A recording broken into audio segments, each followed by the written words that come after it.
अस्सलाम वालेकुम। ऑटोकैड की बेसिक टू एडवांस सीरीज़ के इस लेक्चर में इस प्रोजेक्ट को एनोटेट करना सीखेंगे कि आप किसी भी प्रोजेक्ट को कैसे एनोटेट कर सकते हैं। इसमें हम टेक्स्ट ऐड करना सीखेंगे, डायमेंशन कंसेप्ट को सीखेंगे, डायमेंशन की सेटिंग सीखेंगे और हम डिफरेंट किस्म की डायमेंशन जैसे लीनियर, अलाइन, एंगुलर डायमेंशन कैसे ऐड करते हैं और इसके बाद हम अपने लीडर्स को कैसे ऐड करते हैं वो हम सारा इस लेक्चर में सीखेंगे। तो चलिए मैं यहाँ पर पहले हम कोई भी एक डायमेंशन लगाकर चेक करते हैं। तो यहाँ से हम लीनियर डायमेंशन अप्लाई करेंगे। लीनियर डायमेंशन के लिए हम फर्स्ट पॉइंट ये वाला और सेकंड पॉइंट ये वाला लेंगे। इसके बाद हम ये डायमेंशन यहाँ से ऐसे प्लेस कर देंगे। इस डायमेंशन के अंदर ये हमारा टेक्स्ट होता है। ये जो लाइंस आपको नज़र आ रही हैं इसको हम डायमेंशन लाइन कहते हैं और ये जो एरिया नज़र आ रहा है इसको हम एरो सिंबल्स बोलते हैं। सिंबल्स एरो कैसे होंगे, इसके सिंबल्स को हम चेंज कर सकते हैं। इसके बाद ये वाली जो लाइन होती है इसको हम एक्सटेंशन लाइन बोलते हैं और ये जो आपको छोटी लाइन नज़र आ रही है इसको हम बियॉन्ड लाइंस बोलते हैं, जो डायमेंशन लाइंस के पीछे होती हैं। इसको हमने कितना एक्सटेंड करना होता है या कितना रखना होता है ये हम सारा चेक करेंगे। और इसके बाद ये जो गैप आपको नज़र आ रहा है ये ऑफसेट फ्रॉम ओरिजिन होता है। ओरिजिन पॉइंट ये है, इससे हम कितना एक्सटेंड रखना चाहते हैं। तो ये हमारी बेसिक डायमेंशन होती है। तो चले हम इस डायमेंशन को सेट करना सीखते हैं। कोई भी डायमेंशन सेट करने के लिए हमें डी इसकी शॉर्ट कमांड होती है, उसको डी टाइप करके इंटर करना होगा। डी इंटर से हम डायमेंशन स्टाइल मैनेजर में चले जाएंगे। यहाँ पर बाय डिफ़ॉल्ट स्टैंडर्ड स्टाइल आपको नज़र आएगा। हम न्यू स्टाइल भी यहाँ से क्रिएट कर सकते हैं और स्टैंडर्ड के अंदर भी मॉडिफिकेशन कर सकते हैं। तो चलिए मैं यहाँ से न्यू के बटन से न्यू स्टाइल क्रिएट कर लेता हूँ। सबसे पहले हम डायमेंशन का नेम देंगे। यहाँ पर जो भी हमने स्टाइल क्रिएट करना है तो मैं यहाँ पर माई प्रोजेक्ट लिख देता हूँ और यहाँ से हम स्टैंडर्ड से ही स्टार्ट करेंगे। इसके बाद आपने कंटिन्यूस के ऊपर क्लिक कर देना है। कंटिन्यूस के ऊपर क्लिक करने के बाद आपके माउस न्यू डायमेंशन स्टाइल का जो है वो मैनेजर ओपन हो जाएगा।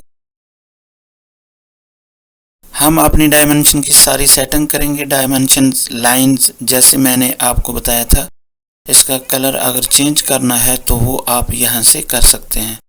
देखें ये अब येलो हो गया है। इसके बाद टाइप वगैरह आप यहाँ से चेंज कर सकते हैं और लाइन की विड्थ यहाँ से चेंज कर सकते हैं। उसके बाद एक्सटेंशन लाइन का नीचे पैनल होता है, यहाँ पर हम इसका कलर यहाँ से चेंज कर सकते हैं। इसका साइज़ आप यहाँ पर दे सकते हैं।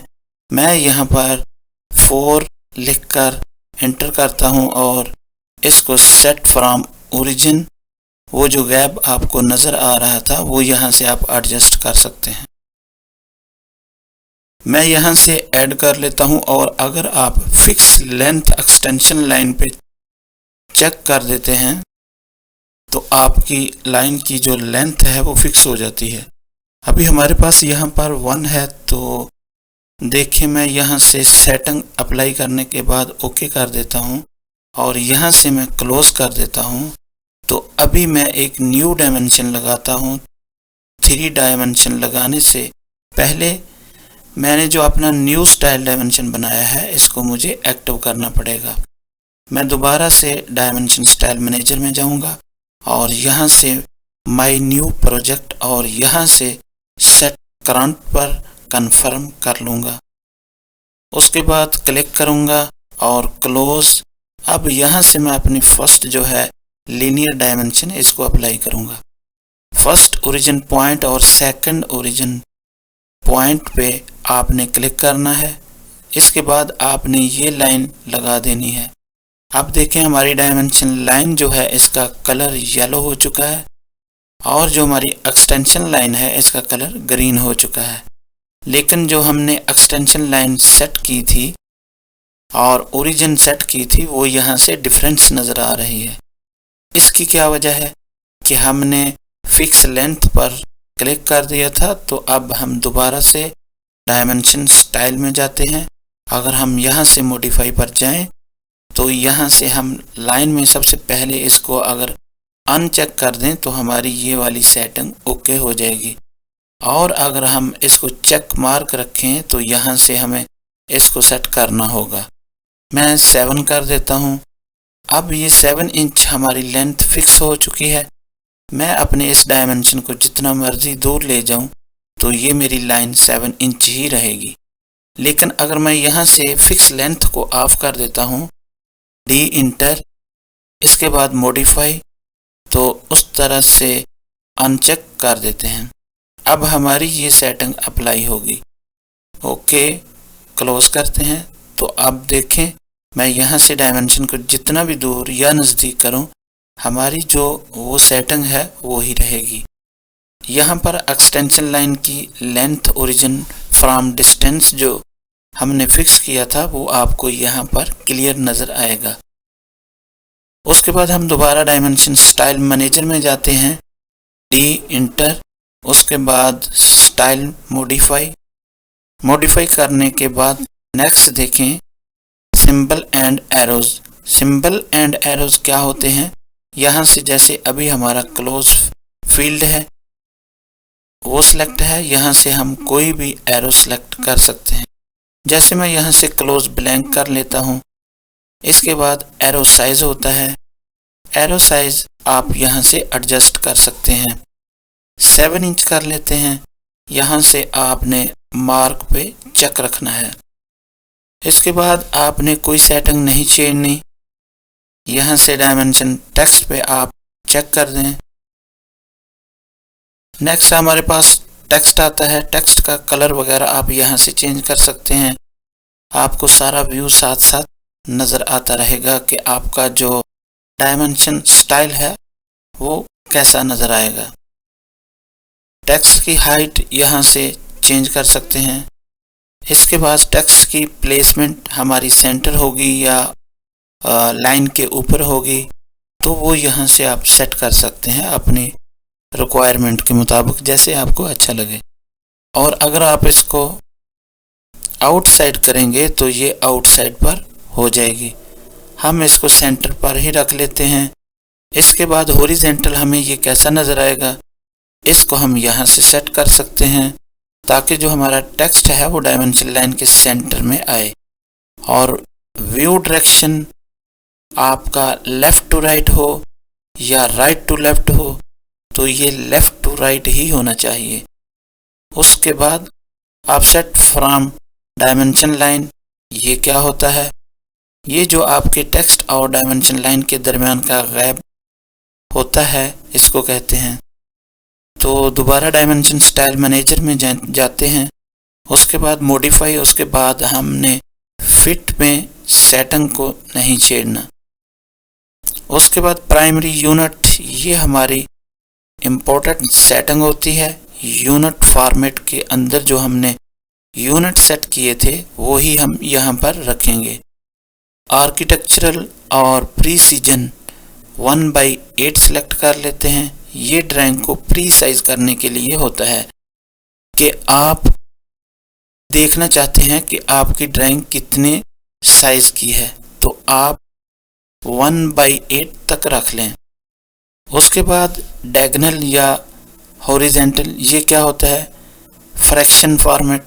अगर इसको मैं हॉरिजॉन्टल कर देता हूँ, उसके बाद मैं ओके करता हूँ और क्लोज कर देता हूँ, तो यहाँ पर मैं एक डायमेंशन और लगाता हूँ, तो ये देखें ये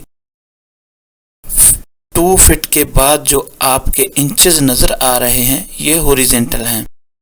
अगर मैं यहाँ से डायमेंशन स्टाइल मैनेजर में जाकर यहाँ से मैं इसको डायगोनल कर देता हूँ, तो ये आपको कुछ इस तरह के नज़र आएंगे। उसके बाद दोबारा डायमेंशन स्टाइल मैनेजर में जाते हैं और सेटिंग जो हमने करनी है वो यहाँ से 0 इंच से हमने क्लिक जो है अनचेक कर देना है। ये क्या होता है कि इसको मैं आगे क्लिक करता हूँ और ओके करता हूँ, क्लोज, तो यहाँ पर देखें 30 फीट के बाद मुझे 0 इंच नज़र नहीं आ रहा, कंप्लीट 30 फीट ही नज़र आ रहा है। और अगर मैं इसको दोबारा से यहाँ से अनचेक कर लेता हूँ 0 इंच, ओके, क्लोज, उसके बाद देखें 30 फीट के बाद मुझे 0 इंच भी शो हो रहा है। तो ये थी dimension setting. Dimension setting apply करने के बाद आप डायमेंशन को कैसे ऐड करते हैं वो हम सीखते हैं। सबसे पहले हमारे पास यहाँ पर लीनियर डायमेंशन होती है, यहाँ साथ ड्रॉप डाउन बटन है, इस पर अगर आप क्लिक करते हैं तो आपको डायमेंशन नज़र आएंगी। Linear, align, angular, arc length, radius, diameter. Linear straight line के लिए होती है, आर्क लेंथ आर्क की लेंथ के लिए होती है, रेडियस और डायमीटर वगैरह सर्कल या आर्क के लिए होते हैं। तो चलें हम इसको अप्लाई करते हैं। लीनियर डायमेंशन लगाने के लिए हमें फर्स्ट ओरिजिन पॉइंट को सिलेक्ट करना होता है और उसके बाद नेक्स्ट पॉइंट पर क्लिक, हमने सेकंड ओरिजिन पॉइंट पर क्लिक करना होता है। तो यहाँ से इसके बाद थर्ड पॉइंट, हमने जहाँ पर भी डायमेंशन को प्लेस करना है तो आपने क्लिक कर देना होता है। तो इस तरह हमारी कोई भी लीनियर डायमेंशन अप्लाई हो जाती है। अगर आप अलाइन डायमेंशन अप्लाई करेंगे तो यहाँ से भी अप्लाई हो जाएगी। फॉर एग्जांपल इसके अंदर लाइन डायमेंशन अप्लाई कर लेता हूँ, first origin point, last origin point. इसमें डिफरेंस क्या आएगा कि मैं एक डायगोनल लाइन लगाता हूँ। अगर मैं यहाँ पर लीनियर डायमेंशन अप्लाई करता हूँ, यहाँ से यहाँ तो देखें ये इसकी लेंथ मुझे शो करेगी, लेकिन अगर मैं यहाँ से लीनियर डायमेंशन अप्लाई करता हूँ अलाइन की जगह, यहाँ से यहाँ, तो देखें ये मुझे वर्टिकल या हॉरिजॉन्टल डिस्टेंस शो करेगा। अलाइन और लीनियर डायमेंशन में ये डिफरेंस होता है। इसके बाद अगर आप किसी स्ट्रेट लाइन के लिए डायमेंशन लगा रहे हैं और आप इस पर अलाइन की कमांड यूज़ करते हैं तो इससे हमारी मिस्टेक के चांसेस ज़्यादा होते हैं। अगर हमारा पिक पॉइंट ज़रा सा भी गलत हो जाए, जो हमने ओरिजिन सेलेक्ट किया है, तो उसमें जो डायमेंशन होती है वो गलत शो हो सकती है।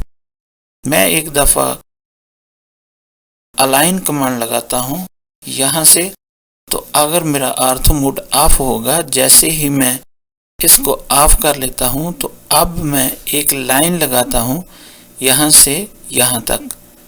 ये देखें मैं इसको यहाँ तक लगाता हूँ, तो यहाँ तक लगाने के बाद मेरी ये जो डायमेंशन है मुझे ऐसे शो कर रही है। लेकिन अगर मैं यही लीनियर डायमेंशन रखता हूँ तो एरर के चांसेस नहीं होंगे। तो देखें अब जो अलाइन और लीनियर में डिफरेंस है वो आपको क्लियर हो गया है। उसके बाद नेक्स्ट हम एंगुलर डायमेंशन को देखते हैं। किसी भी डायमेंशन, दो लाइंस के दरमियान के एंगल को देखना हो तो आप एंगुलर डायमेंशन का यूज़ करते हैं। इसके लिए इस लाइन को और इस लाइन को सिलेक्ट कर लेते हैं। तो देखें इन दोनों लाइंस के दरमियान 90 डिग्री का एंगल है। इसके बाद आर्क लेंथ को यूज़ करेंगे। आर्क लेंथ देखने के लिए आप किसी भी आर्क के ऊपर क्लिक करें, आप इसकी आर्क लेंथ को देख सकते हैं। नेक्स्ट जो हमारे पास है वो है रेडियस। किसी भी सर्कल या आर्क का अगर आपने रेडियस देखना हो तो आप इसको सर्कल या आर्क पर क्लिक करें, आप यहाँ से रेडियस प्लेस कर सकते हैं। सेम इसी प्रोसेस के साथ आप डायामीटर भी देख सकते हैं कि इसका कितना डायामीटर है। तो यहाँ से मैं ये डायामीटर प्लेस कर देता हूँ। नेक्स्ट हमारे पास टेक्स्ट होता है। टेक्स्ट को हम कैसे ऐड करते हैं वो हम सीखेंगे। तो चलिए हम टेक्स्ट को ऐड करना सीखते हैं। हमने इस बेडरूम के अंदर टेक्स्ट को ऐड करना है। चलिए हम टेक्स्ट को ऐड करते हैं। इस बेडरूम के साइज देखने के लिए हमें यहाँ पर टेक्स्ट ऐड करना होगा। तो टेक्स्ट ऐड करने के लिए हम यहाँ पर जाएंगे। यहाँ पर दो किस्म के टेक्स्ट होते हैं, एक मल्टी लाइन टेक्स्ट होता है और एक सिंगल लाइन टेक्स्ट होता है। अगर आप इस एरो पर क्लिक करें तो आपको दो किस्म के टेक्स्ट नजर आएंगे, मल्टी लाइन टेक्स्ट और single line text. Multi line text होता है कि आप एक ही टेक्स्ट के अंदर मल्टीपल लाइंस ऐड कर सकते हैं, जबकि सिंगल लाइन टेक्स्ट एक ही सिंगल लाइन टेक्स्ट होता है। मल्टी लाइन टेक्स्ट की आप फॉर्मेटिंग भी कर सकते हैं। तो चलिए मैं मल्टी लाइन टेक्स्ट ही अप्लाई करूंगा। तो यहाँ से मैंने इस पर क्लिक किया। इसकी शॉर्ट की MD होती है और सिंगल लाइन की जो शॉर्ट की होती है D होती है। तो मैंने यहाँ पर एक विंडो ड्रा की है। तो अब यहाँ पर मेरे पास टेक्स्ट एडिटर के नाम से एक न्यू विंडो ओपन हो गई है। तो यहाँ पर सबसे पहले अपने फ़ॉन्ट को सिलेक्ट कर सकते हैं, यहाँ से टेक्स्ट का कलर सिलेक्ट कर सकते हैं। इसके बाद मैं इसकी फॉर्मेटिंग को सेट कर सकता हूँ, बोल्ड, इटैलिक, अंडरलाइन। इसके बाद यहाँ से मैं टेक्स्ट का साइज सेट कर सकता हूँ। मैं ऑलमोस्ट यहाँ पर 10 इंच रख लेता हूँ। इसके बाद यहाँ से मैं इसकी जस्टिफिकेशन कर लेता हूँ, मिडल, सेंटर, और यहाँ से भी हम मिडल सेंटर कर लेते हैं। इसके बाद हम यहाँ पर टाइप करते हैं कैप लॉक्स को ऑन करके बेडरूम, और इसको हम कंट्रोल ऑल करके इसका साइज हम 10 इंच कर देंगे। इसके बाद अब यहाँ पर एंड पर इंटर कर देंगे। इंटर करने के बाद हम यहाँ पर रूम का साइज सेट करेंगे। वो हम पहले यहाँ से कंफर्म कर लेते हैं, फिर देखेंगे। बेडरूम का साइज कंफर्म करने के लिए हम लीनियर डायमेंशन का यूज़ करेंगे। यहाँ से लेकर यहाँ तक पहले चेक कर लेते हैं। इसके बाद हमसे यहाँ तक चेक करते हैं कि इसका साइज कितना है। तो अब हम इसको एडिट करेंगे। एडिट करने के लिए आप इस पर डबल क्लिक कर सकते हैं या आप टेक्स्ट एडिट की शॉर्ट की दे सकते हैं। तो टेक्स्ट एडिट की शॉर्ट की होती है ED। इसके बाद हम टेक्स्ट पर क्लिक करेंगे, उसके बाद इंटर करेंगे। इंटर करने के बाद हम यहाँ पर पहले X पे जो हमारा डिस्टेंस है वो लिखेंगे और नेक्स्ट हम यहाँ पर मल्टीप्लाई का निशान देंगे। इसके बाद हम माउस से बाहर क्लिक कर देंगे या क्लोज टेक्स्ट एडिटर पर क्लिक कर देंगे तो हम कमांड से बाहर आ जाएंगे। तो इस तरह आप कोई भी टेक्स्ट वगैरह आप अपने प्रोजेक्ट के अंदर ऐड कर सकते हैं। नेक्स्ट हम लीडर ऐड करना सीखेंगे कि हम अपने प्रोजेक्ट में किसी लीडर को कैसे ऐड करते हैं। लीडर की शॉर्ट की LE होती है या आप यहाँ से भी अप्लाई कर सकते हैं। तो चलिए मैं LE इंटर करता हूँ। LE इंटर करने के बाद आपने जिस ओरिजिन से इसको प्लेस करना है इस ओरिजिन पर क्लिक करेंगे और आपने सेकंड क्लिक करना है और इसके बाद थर्ड क्लिक आपकी एक और लाइन ड्रा होगी। इसके बाद आपने स्केप कर देना है। आज के लेक्चर में हमने टेक्स्ट ऐड करना सीखा और डायमेंशन स्टाइल मैनेजर के बारे में सीखा और लीडर के बारे में पढ़ा कि किस तरह आप अपने प्रोजेक्ट को एनोटेट कर सकते हैं। उम्मीद है कि आपको ये वीडियो अच्छी लगी होगी और कुछ समझ आई होगी। इंशाल्लाह मिलते हैं नेक्स्ट लेक्चर में।